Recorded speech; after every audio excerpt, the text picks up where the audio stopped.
What's going on, y'all? That boy Gam back in the building, tapping in with y'all one more time, man.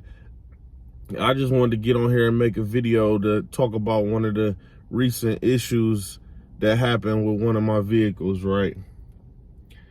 And the point of it is this: you gotta have thick skin if you're gonna do Turo.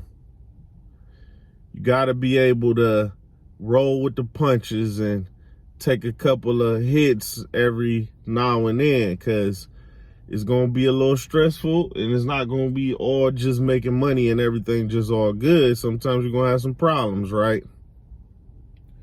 So I just wanted to talk to y'all about a recent situation that just happened to me. So basically, I dropped off the vehicle to the customer. Well, no, actually, my bad. The customer picked up the vehicle this time. I didn't drop it off.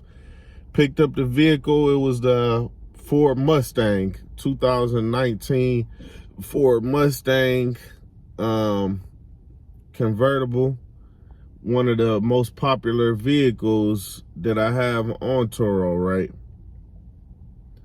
So everything was good at first. Customer came and picked up the car, no issue there or whatever. So let's say about 2 days into their rental, it was about maybe 12 at night, maybe 1 a.m. I get a message saying, "Oh, I'm sorry to contact you this late, but the vehicle just shut off. The vehicle shut off on me, and I'm on the side of the road, and it's not doing anything. It's not starting. It's not doing nothing."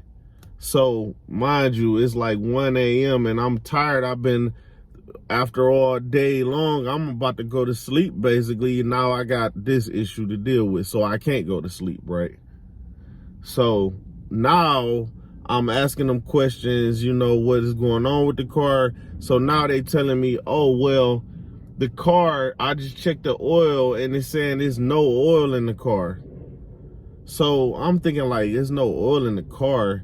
We just had an oil change done at the Ford dealership and an inspection of the vehicle maybe 5 days prior.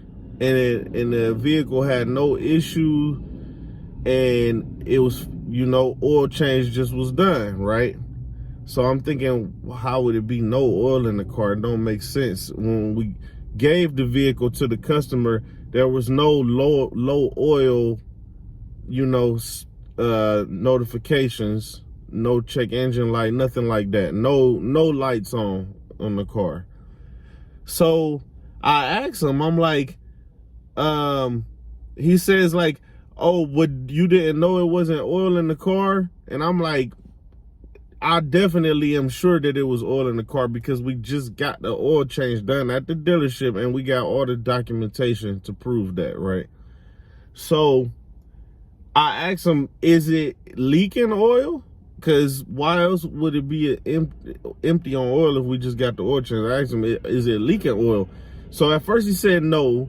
Then he said he must have checked it. He said, "Oh, I just checked the car and it looked like it is some oil leaking."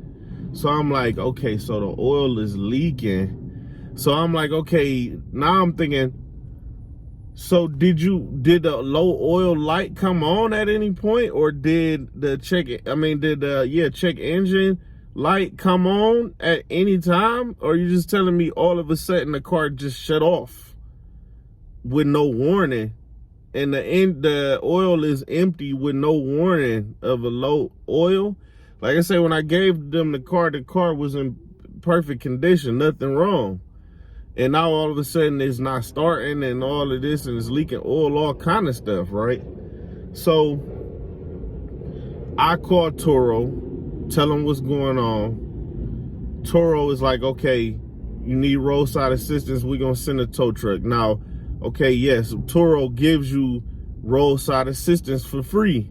If your car gets stuck somewhere, Turo will go pick up your car and they will bring the car to you free of charge, right? Which is good, a good thing. So they say, "We're going to send out roadside assistance." So They say this at about maybe, I don't know, maybe at this time it's probably about 2 a.m. They say at 2 a.m. Now, fast forward, 2 a.m. go, 3 a.m. come, 3:30. At that point, I'm like, okay, I'm about to lay down. I'm a go to sleep for a couple hours. They got the address, everything set up to where now basically the vehicle should just get dropped off to me. So now I'm like, okay, I can go to sleep for a couple hours. I go to sleep, I wake up, and there's no news. I still didn't get no news. I'm like, hold on, what's going on? Car not here yet. So basically when I call them, they tell me now, well, it's just now on the way or whatever. Basically, I didn't get the car back until about 10 the next morning, 10 a.m. the next morning, right? So I'm like, okay, that's kind of crazy. Y'all left the car out there on the side of the highway basically all night until the morning. So I'm like, okay, whatever. I get the car back, and now I realize that the convertible top had been down all night. Thank God it didn't rain, because the whole interior, leather interior, everything in the inside of the car would have got wet. So just thank God it didn't rain, right? So we get the car back, and I'm like, man, okay, can't put the roof back up because there's no power in the car, right? The car has no power. I'm like, okay, let me try to give it a jump. So I give the car a jump, and now when I give the car a jump, all the lights come back on, right? Lights come back on. I'm able to put the top back up. So I'm like, okay, is it just that the battery died completely? Because, you know, it wasn't no power until I connected the jumper cable. So it's like, okay, soon as I disconnected, let me not skip over that. So I put the jumper cables on, and I try to start the car now, but the car still won't start. Still won't start. So I'm like, okay, maybe this battery is all the way dead, because as soon as I take the jumper cables off, all power shuts off again. So I'm like, okay, now I'm about to try to replace the battery. So I basically take out the old battery, go get a new one, put the new battery in. New battery makes all the lights come on, and now it has power, but it still won't start. Car still won't start. So they telling me, okay, you gotta make a damage claim, which is mechanical damage this time, and it's not the same as body damage or something like that. Mechanical damage. So make the claim, everything, take all the pictures, everything I need to do. So now the thing is this: car won't start. Basically, that's where it ended. The car won't start. So now I'm thinking I need to get the car towed somewhere. Basically, that's what Turo is telling me to do. Take the car somewhere, get a diagnostic, see what's wrong. Then once the dealership tell me what's wrong with the car, then I have to send that information back to Turo so they can determine whether it was just the car just went bad because it was just time for it to go bad, or if it was basically somebody's fault, like if it was the renter's fault. Because if the renter, this is the thing, right? Say for example, if they come back and they tell me, oh, it's a starter or an alternator, then that means they're not going to cover me, and the renter not going to be responsible for that, because that's just something that was going to happen probably anyway, right? But if they come back and tell me, oh, the engine locked up or the engine seized up because it was the engine light came on or a low oil light came on, and the renter just kept driving the car and just ignored the light, now that might be something that Turo will have to be responsible for. They have to cover me for that, because that'll be negligence, and that's basically like the customer neglected the fact that, oh, the low oil light came on and they never told me, and they just continued to drive the car. didn't stop, didn't put oil in the car, didn't do nothing to prevent from damaging the vehicle, you know? And so, especially the fact that the vehicle had no lights, nothing, when I gave the car to the customer, it was in perfect condition, you know what I'm saying? So, so at this point, I'm waiting to see what the dealership says is the problem with the vehicle, and then I can move forward, you know?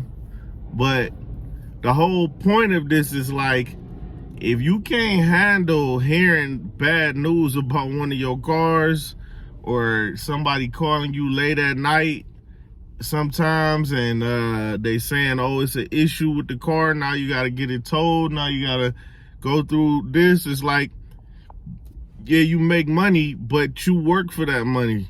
The money that you make, this is a part of the job that you're doing, all of this.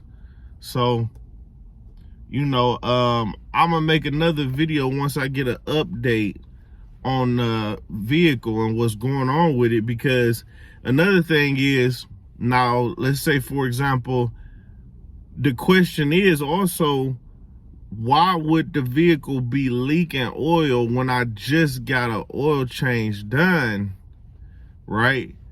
So maybe the dealership didn't tighten up something under the car after doing the oil change or something like that, to where now my car, once we start driving the car and use the car, we losing oil and we don't even know it. So that could be another thing to take into consideration, is like, now is the dealership gonna be responsible for some kind of reimbursement? I don't know, but like I say, I'll make a video updating on what happened, and I'll just let y'all know, man. If y'all got any other questions for me or something y'all want me to talk about, just let me know in the comments. And till next time, again, I'm tapping out.